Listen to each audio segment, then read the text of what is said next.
சுமார் 5000 ஆண்டுகளுக்கு முன் சிந்து சமவெளியின் மையத்தில் மோஹெஞ்சதாரோ, ஹரப்பா போன்ற நகரங்கள் ஒரு பிரம்மாண்ட நாகரிகத்தின் சிறப்பை வெளிப்படுத்தின. மேம்பட்ட வடிகால் அமைப்புகள், நிர்ணயிக்கப்பட்ட எடைகள், எழுத்து வடிவம் பெற்ற மொழி. இது வெறும் கடந்த காலம் அல்ல, நமது வரலாற்றின் தொடக்கம். ஹரப்பா முத்திரைகளில் பொறிக்கப்பட்ட காளைகள் இன்றும் நமது ஜல்லிக்கட்டில் சீறி பாய்கின்றன. அந்த காலத்தில் பெருமையின் சின்னமாக இருந்த சேவல்கள் இன்று கூட தமிழக கிராமங்களில் நடக்கும் சேவல் சண்டைகளில் பறக்கின்றன. ஊர், முத்தூர், மதுரை, வஞ்சி, தொண்டி போன்ற ஊர் பெயர்கள் பல்லாயிரம் ஆண்டுகளாக நம்மிடையே தொடர்ந்து வாழ்கின்றன. இது அந்நிய பண்பாடு அல்ல, தொன்மையான தமிழர் உலகம், பண்பாட்டின் சிகரம்.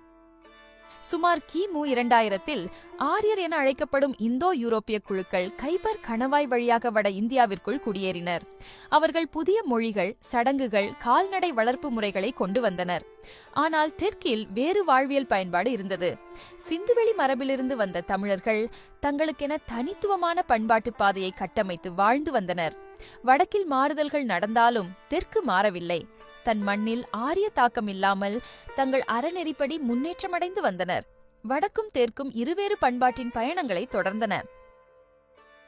இன்றைய தமிழ்நாட்டின் பூமிக்கடியில் இந்திய வரலாற்றை திருத்தி எழுதும் ஒரு நகரம் தன்னை வெளிப்படுத்திக் கொண்டது. கீழடி ஒரு காலத்தில் கிராமம் என்று புறக்கணிக்கப்பட்டது. இன்று தொன்மையான தமிழரின் நகர நாகரிகங்களில் ஒன்றாக அறியப்படுகிறது. சிறப்பாக கட்டப்பட்ட செங்கல் வீடுகள் முதல் வடிகால் அமைப்புகள், எழுத்து பொறிக்கப்பட்ட பானைகள் வரை ஒவ்வொரு அடியிலும் கல்வி, ஒழுங்கு, பெருமை ஒலிக்கிறது. அங்கே கண்டெடுக்கப்பட்ட தமிழ் பிராமி எழுத்துக்கள் இதை உறுதிப்படுத்துகின்றன. 2600 ஆண்டுகளுக்கு முன்பே நம் மக்கள் படித்தும் எழுதியும் வணிகம் செய்தும் வந்திருக்கிறார்கள். எந்த மதத்தின் அடிச்சுவடும் இன்றி. கீழடி புதைந்து போன மர்மம் அல்ல, அது நமது தொன்மையான நாகரிகத்தின் மறைக்க முடியாத சாட்சி.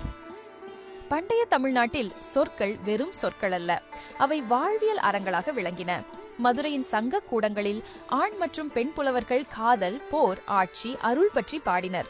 குறுந்தொகை முதல் மதுரை காஞ்சி வரை தமிழ் அழகும் ஆழமும் கொண்ட மொழியாக மலர்ந்தது. பின்னர் வந்த ஒரு மனிதரது சொற்கள் பல பேரரசுகளை கடந்தும் வாழ்ந்தன. அவர்தான் திருவள்ளுவர்.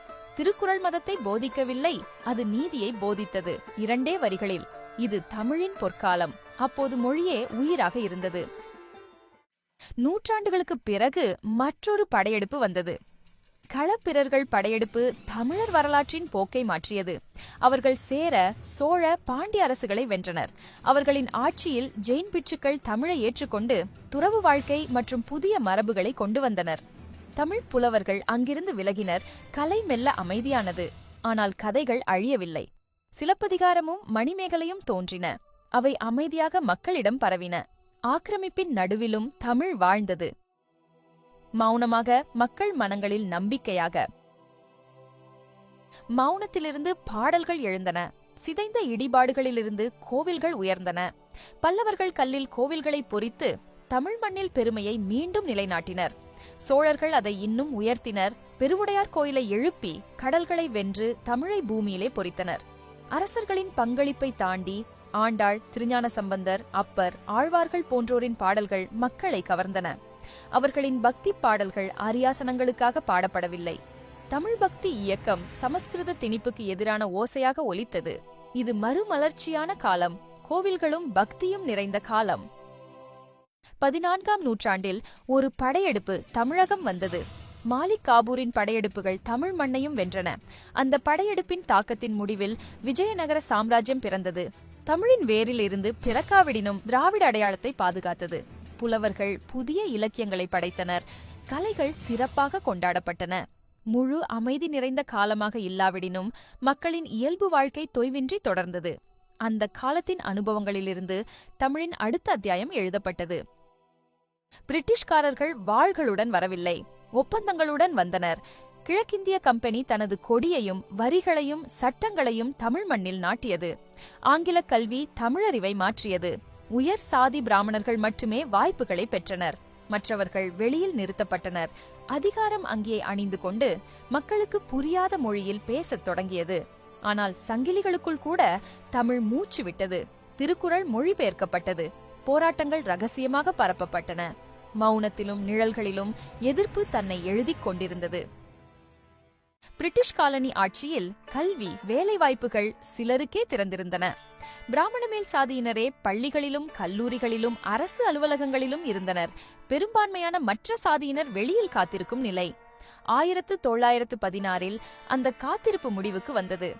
பிராமணர் அல்லாதோர் அறிவிப்பாக நீதி கட்சி உருவானது. பழி வாங்குவதற்காக அல்ல, உரிமையை பெறுவதற்காக. திரு Natesanar, doctor T.M. Nair, sir P.T. Thyagarayar ஒன்றிணைந்து முழங்கினார்கள். எம் மக்களின் உரிமைகளை மீட்டெடுப்போம், சமூக நீதியை நிலைநாட்டுவோம். முதல் முறையாக பிராமணர்கள் அல்லாதோர் குரல்கள் அரசாங்கத்தில் ஒலித்தன. பெண்கள் பள்ளிக்குள் நுழைந்தனர். தொழிலாளர்கள் செய்திகளை படித்தனர். இதற்கிடையில் 1924 சர் ஜான் மார்ஷல் அறிவித்த சிந்துவெளி நாகரிக கண்டுபிடிப்பு இந்தியாவின் தொன்மையான வரலாற்றை பற்றிய நமது புரிதலை முற்றிலும் மாற்றியது. மௌனம் உடைந்தது. நீதி தன் குரலை கேட்டது. 1925 பெரியார் சுயமரியாதை இயக்கத்தை தொடங்கி பின்னர் நீதி கட்சியுடன் இணைத்து திராவிடர் கழகமாக மாற்றினார். அவரது குறிக்கோள் சாதி, மத அடக்குமுறைகள் அற்ற ஒரு சமூகம். ஆனால் பெரியார் தேர்தல்களை நம்பவில்லை. அவர் விழிப்புணர்வை நம்பினார்.